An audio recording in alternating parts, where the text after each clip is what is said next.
মহিলাদের মধ্যে যে দুটি ক্যান্সার বেশি হয়, একটি হচ্ছে স্তন ক্যান্সার আর একটা হচ্ছে জরায়ুমুখ ক্যান্সার। অর্থাৎ স্তন ক্যান্সারের যে একটি প্রধান কারণ সেটি হচ্ছে যে ইস্ট্রোজেন বলে একটি হরমোনের কারণে স্তন ক্যান্সার হয়। এবং সেই ইস্ট্রোজেন কাদের বেশি থাকে? যাদের শরীরে চর্বির প্রাধান্য আছে।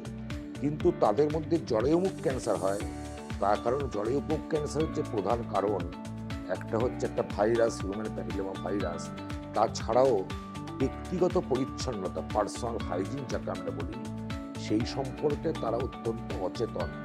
আমাদের যে আর্থসামাজিক কাঠামো, সেখানে যারা নিচের দিকে তাদের মধ্যে জরায়ুমুখ ক্যান্সারের সংখ্যা বেশি, আর যারা আর্থসামাজিক কাঠামোয় উপরের দিকে আছেন তাদের মধ্যে স্তন ক্যান্সারের সংখ্যা বেশি।